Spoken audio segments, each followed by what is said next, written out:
Welcome back to my channel. आज मैं आपके लिए इस ड्रामा के सेकंड पार्ट के एक्सप्लेनेशन लेकर आई हूँ। तो चलिए कहानी की शुरुआत करते हैं। कहानी शुरू होती है सियोजिन से, जो एक कस्टमर के लिए कोल्ड ड्रिंक देकर जा रही होती है। तभी कहीं से एक बास्केटबॉल आकर उसके सिर पर लगती है और उसकी कोल्ड ड्रिंक एक लड़की पर गिर जाती है। सियोजिन उससे माफी मांगते हुए उसके कपड़े साफ करने लगती है। वो लड़की उस पर चिल्लाते हुए कहती है कि तुम क्या कर रही हो। तभी मिंजुन वहाँ आकर उस लड़की से माफी मांगता है। वो लड़की कहती है कि क्या तुम यहाँ के मालिक हो? तुमने अपने एम्प्लॉय को कैसे काम करना सिखाया है? मिंजुन फिर से उससे माफी मांगता है। वो लड़की अपनी स्कर्ट को देखते हुए कहती है कि अब तो इससे दाग भी नहीं जाएगा। तभी सियोजिन कहती है कि मैंने भी सेम ब्रांड की स्कर्ट पहनी है, रुको मैं तुम्हें अपनी स्कर्ट दे देती हूँ। ये सुनकर वो लड़की चौंक जाती है। सियोजिन वहीं स्कर्ट उतारने लगती है। ये देखकर मिंजुन को पूरी तरह से खांसी होने लगती है। सियोजिन पूछती है कि क्या तुम ठीक हो?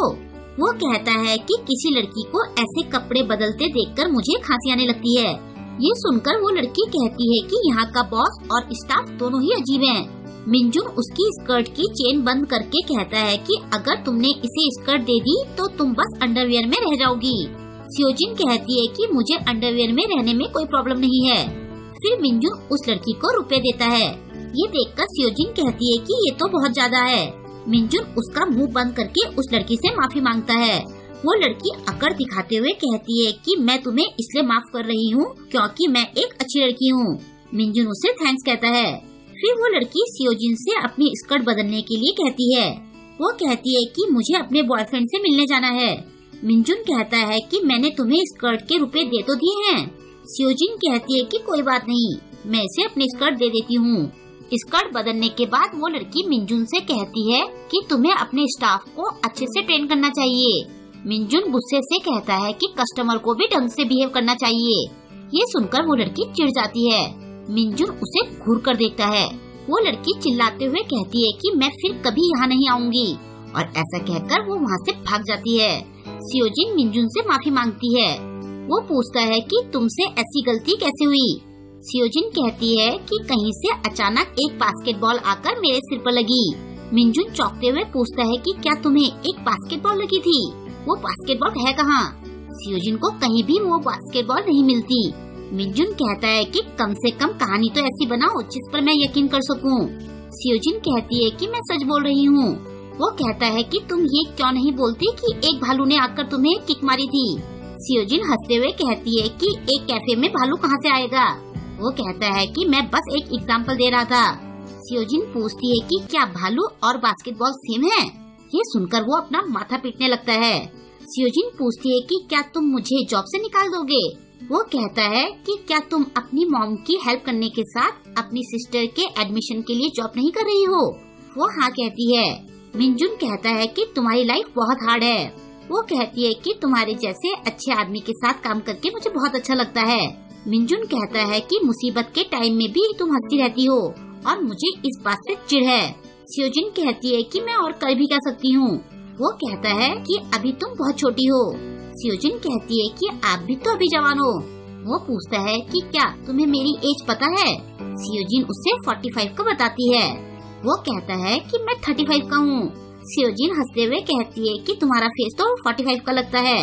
वैसे 35 की एज फ्यूचर के लिए होप से भरी होती है। वो बड़बड़ाता है कि ये मेरी बेइज्जती कर रही है या तारीफ।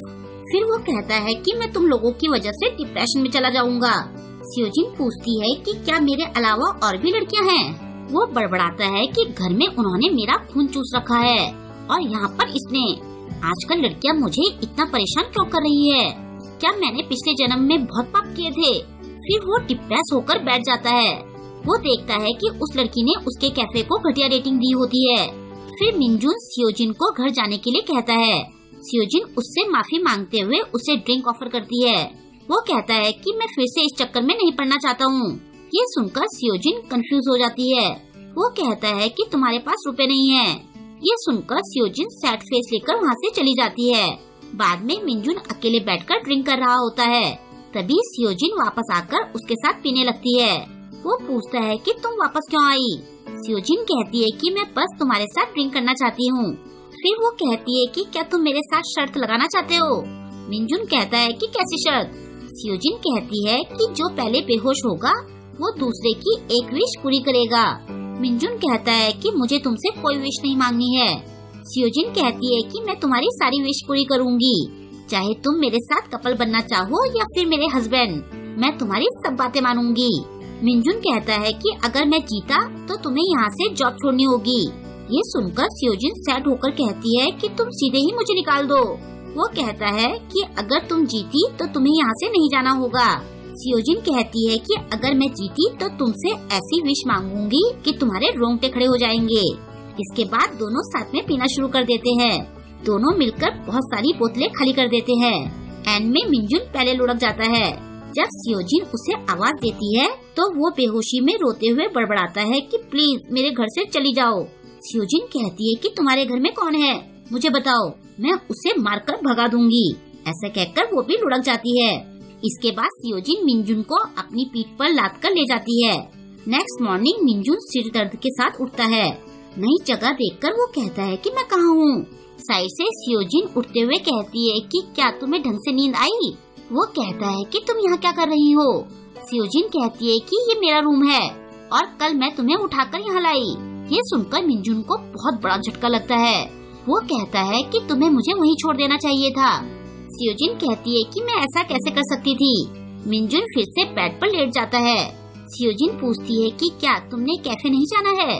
वो कहता है कि कल वाली लड़की ने ऑनलाइन पोस्ट डाला है कि हमने उस पर कॉफी फेंकी थी, इस वजह से हम न्यूज में हैं। सियोजिन कहती है कि तुमने उसे रुपए दे तो दिए थे। वो कहता है कि हमारे पास इसका कोई सबूत नहीं है। सियोजिन कहती है कि हमारे पास सीसीटीवी फुटेज तो है। वो कहता है कि मैंने सीसीटीवी चेक किया था, जहाँ पर मैंने उसे रुपए दिए थे वो जगह सीसीटीवी में नहीं आई। खैर तुम टेंशन मत लो, आज तुम्हारी छुट्टी है। इसके बाद सियोजिन उसके पास लेट जाती है। वो पूछती है कि क्या मैं तुम्हें हक कर सकती हूँ? वो मना करता है। थोड़ी देर बाद वो कहती है कि क्या मैं तुम्हें अपनी विश बता सकती हूँ? लेकिन तब तक मिनजुन सो जाता है। ये देखकर सियोजिन उसे हक करके उसके साथ लेट जाती है। कुछ दिनों बाद मिनजुन अपने घर में लेटा होता है। उसके पास तीनों गर्ल्स बेड पर लेटी होती हैं। उन तीनों को भूख लगी होती है तो वो मिनजुन से ऑनलाइन फूड मंगाने को कहती हैं। मिनजुन कहता है कि मेरे पास रुपए नहीं है। सियोन पूछती है कि आजकल ये कैफे क्यों नहीं जा रहा है।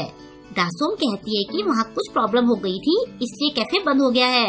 दाही कहती है कि ये तो एक लफंडर है। बाकी दोनों लड़कियाँ भी उसकी बुराई करती है। मिनजुन कहता है कि अगर तुम लोगों ने अपना मुंह बंद नहीं किया तो मैं तुम सबको घर से निकाल दूंगा। वो तीनों कहती है कि हम सबके पास जॉब नहीं है, ऐसे में तो हम भूखे मर जाएंगे। चलो घर में खाने का सामान ढूंढते हैं। बहुत ढूंढने के बाद उन्हें एक रामेन का कप मिलता है। दाही कहती है कि हम सब मिलकर खाने का एक चैनल बनाते हैं। सियोन कहती है कि हमारे पास तो केवल एक कप रामेन है। दाही कहती है कि बाकी सब अकेले 10-10 कप रामेन खाते हैं। हम तीनों मिलकर एक कप खाएंगे। बाकी दोनों भी मान जाती है। मिनजुन कहता है कि ये बकवास आइडिया है। वो तीनों उसे भी साथ में आने को कहती है, लेकिन मिनजुन मना कर देता है। वो कहती है कि जब हम सब फेमस हो जाएंगी तो तब तुम रोना मत। इसके बाद तीनों गर्ल्स तय करती हैं कि वो चैनल का नाम तीनों के नाम पर रखेंगी। मिनजुन कहता है कि ये तो और भी बकवास आइडिया है। दाही कहती है कि अगर तुम हमें सपोर्ट नहीं कर सकते तो अपना मुंह बंद रखो। इसके बाद वो तीनों अपना वीडियो शूट करती है। बाद में जब वो तीनों अपना वीडियो चेक कर रही होती है तो मिनजुन उनको देखकर एक गहरी सांस लेता है। ये देखकर वो तीनों चिढ़ जाती है। वो तीनों उसे मारने लगती है।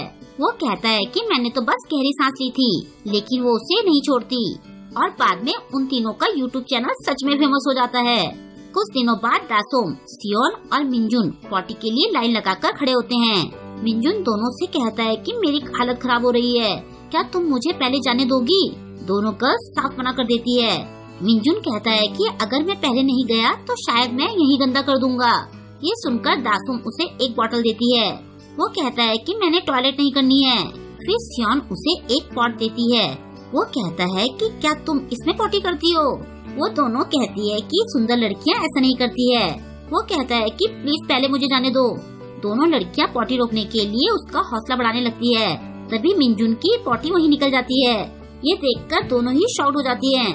दोनों गर्ल्स दाही से जल्दी बाहर आने को कहती है। बाद में मिनजुन शर्म के मारे अपने बेड पर लेटा होता है। तीनों लड़कियां मास्क लगाकर उसके पास बैठी होती है। दाही उसे सॉरी कहती है। वो कहता है कि तुम चुप रहो। वो तीनों कहती है कि आज से हम तीनों सारा काम करेंगी। मिनजुन कहता है कि मैं अकेले रहना चाहता हूँ। वो तीनों कहती है कि हमने ये जानबूझकर नहीं किया है। तभी पॉटी की बदबू की वजह से उन्हें उल्टी आने लगती है। मिनजुन कहता है कि तुम लोगों की वजह से मेरा आत्मसम्मान और कॉन्फिडेंस खत्म हो गया है। वो तीनों कहती है कि हम ये बात किसी को नहीं बताएंगे, लेकिन बदबू की वजह से उन्हें फिर से उल्टी करने का मन करता है। बेचारा मिनजुन जोर जोर से रोने लगता है। वो तीनों वहाँ से भाग जाती है। मिनजुन उन तीनों से 1 हफ्ते तक बात नहीं करता और उसकी पॉटी की बदबू भी 1 हफ्ते तक नहीं जाती। और यहीं पर इस ड्रामा के सेकंड पार्ट की एंडिंग हो जाती है। आई होप कि आपको आज का ये एपिसोड पसंद आया होगा। आपको आज का ये एपिसोड कैसा लगा मुझे कमेंट करके जरूर बताएं और वीडियो को लाइक और शेयर करना ना भूलें। अगर अभी तक आपने मेरे चैनल को सब्सक्राइब नहीं किया है तो प्लीज मेरे चैनल को सब्सक्राइब कर लें और लेटेस्ट वीडियोस की नोटिफिकेशन पाने के लिए बेल आइकन को प्रेस करना ना भूलें। मिलते हैं जल्द ही इसके नेक्स्ट वीडियो के साथ। Thank you.